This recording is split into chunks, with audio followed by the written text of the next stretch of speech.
Baik, Assalamualaikum warahmatullahi wabarakatuh. Kembali lagi bersama saya Robi Salam Pamungkas dengan nomor NPM 1911000195 dari kelas 7E.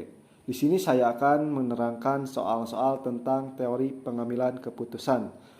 Yang pertama ada soal 1 expected value atau nilai harapan, yang dimana nilai harapan ini adalah jumlah dari nilai-nilai kemungkinan yang diharapkan terjadi terhadap probabilitas masing-masing dari suatu kejadian yang tidak pasti. Contoh soalnya seperti seorang pembuatan mainan anak-anak harus memilih salah satu dari 3 jenis desain. Sebut saja 1, 2, dan 3. Keuntungan dari hasil penjualan nilai value sangat tergantung pada permintaan meningkat, stabil, dan menurun, masing-masing dengan probabilitas yang itu 0,20, 0,70, dan 0,10. Kalau dinilai memilih desain 1, ternyata permintaan meningkat saat stabil dan menurun. Besarnya keuntungan sebesar 650.000.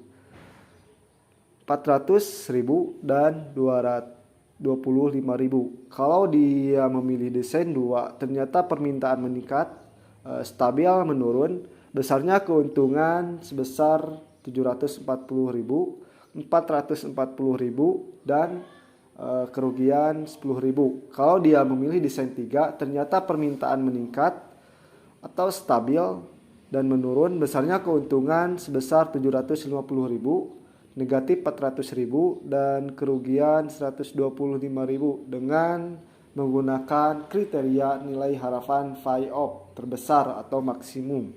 Desain mana yang akan dipilih? Untuk penyelesaiannya yaitu kita harus membuat dulu tabel-tabel seperti kita lihat bersama-sama, yaitu alternatif tindakan, probabilitas pembuatan mainan anak-anak, dan expected value of. Yang pertama ada desain 1 expected value of. Untuk menghitung expected value of, kita harus menjumlahkan dari seluruh desain manakah yang terbaik. Yang pertama desain 1, kita harus menjumlahkan dulu di saat meningkat, stabil, dan menurun.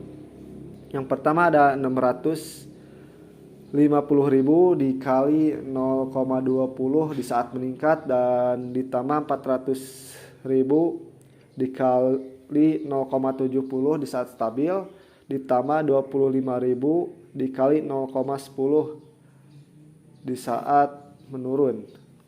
Desain 2 740 dikali 0,20 ditambah 440 dikali 0,70 di saat stabil ditambah negatif 10.000 dikali 0,10 hasilnya 455.000. Desain 3 yaitu 750.000 dikali 0,20 di saat meningkat ditambah negatif 400 dikali 0,70 di saat stabil ditambah negatif 125.000 dikali 0,10 di saat menurun. Hasilnya 417. Dari hasil-hasil ini kita harus memindahkan ke tabel expected value yang tertera di sini. Menurut perhitungan di atas, maka dapat diambil keputusan desain kedua karena nilai-nilai rata dari 3 desain tersebut memiliki nilai yang paling tinggi sebesar 445.000. Yang kedua yaitu soal opportunity loss atau nilai harapan yang hilang. Untuk menghitung keputusan berdasarkan nilai kesempatan yang hilang ini, secara rasional dipilih dari nilai EOL yang paling terkecil. Hal ini bermaksud untuk menghindari rasa penyesalan atau ketidakpastian di kemudian hari. Kita bisa melihat soalnya bersama-sama, ada 3 tabel prospek pasar yaitu lesu, normal, cerah. Berdasarkan tabel di atas, jenis investasi manakah yang harus dipilih jika digunakan kriteria opportunity loss? Baik, untuk penyelesaiannya yaitu EOLA sama dengan prospek pasar yang paling terendah yaitu 0,15, 0,30 dan 0,55.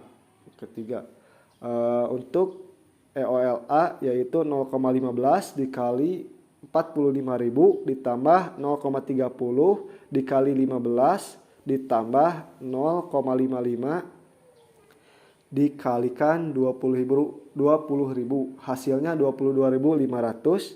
Yang EOLB 0,15 dikali 25.000 ditambah 0,30 dikali 20.000 ditambah negatif 10.000 atau kerugian dikali 0,55, hasilnya 4.250. Yang EOLC 0,15 dikali 35.000 ditambah 0,30 dikalikan 60.000 ditambah 0,55 dikalikan 50.000, hasilnya 50.750. Jadi nilai EOL terkecil adalah 4.250. Maka investasi yang dipilih adalah investasi B karena mengambil keputusan EOL ini bertujuan untuk menghindari rasa penyesalan di kemudian hari. Untuk soal yang ketiga adalah nilai harapan informasi sempurna atau expected value of perfect informasi atau EVVI adalah selisih antara nilai harapan dengan nilai informasi sempurna FWVI dan nilai harapan tanpa informasi sempurna atau EV.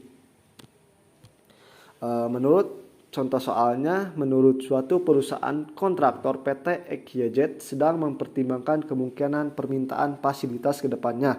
Terdapat 3 alternatif yaitu besar, satuan, dalam jutaan rupiah dinyatakan dalam nilai sekarang. Untuk lebih jelasnya dapat dilihat pada tabel di bawah ini. Setelah kita melihat tabel di bawah ini, berdasarkan tabel di atas, jenis fasilitas manakah yang harus dipilih jika digunakan kriteria EVI? Untuk menyelesaikan EVI ini, kita harus menjumlahkan dari keseluruhan alternatif fasilitas. Yang pertama ada fasilitas terbesar, fasilitas medium, fasilitas terkecil. Untuk menghitung EVWVI ini kita harus memilih dulu alternatif yang paling terendah yaitu yang paling terbesar yaitu ada di fasilitas kecil yaitu untuk mencari nilai EVVI ini kita harus memilih alternatif fasilitas yang paling terbesar. Yang pertama ada di fasilitas terkecil yaitu 15 dikalikan 0,1 kemungkinan permintaan kedepannya ditambah 28 yang paling terbesar dari fasilitas medium ditambah 40 fasilitas terbesar dari fasilitas alternatif dari fasilitas terbesar yang hasilnya 33,9. Untuk menghitung FV kita harus menjumlahkan dulu dari keseluruhan alternatif fasilitas kemungkinan permintaan ke depannya. FVI terbesar 6,6 dikali 0,1 ditambah 20 dikali 0,3 ditambah 40 dikali 0,6 hasilnya 30,6. FVI medium 9 dikali 0,1 ditambah 28 dikali 0,3 ditambah 38 dikali 0,6 hasilnya 32,1. FVI terkecil yaitu 15 0,1 ditambah 15 0,3 ditambah 15 0,6 kali 15 0,56 hasilnya 15. Dari keseluruhan ini dapat diambil yang paling terbesar adalah 32,1. Jadi kita untuk mencari hasil VVI ini, yaitu dengan menjumlahkan hasil dari FVVI, yaitu 33,9 dikurangi 32,1 dari hasil yang terbesar FV yang hasilnya 1,8. Jadi dapat disimpulkan manajer kontraktor PT EKYT memilih pengambilan keputusan fasilitas medium karena dilihat dari rata-rata permintaan ke depan, yaitu lebih besar dibandingkan fasilitas dan fasilitas terkecil. Sekian penjelasan dari saya. Mohon maaf bila banyak kekurangan. Wassalamualaikum warahmatullahi wabarakatuh.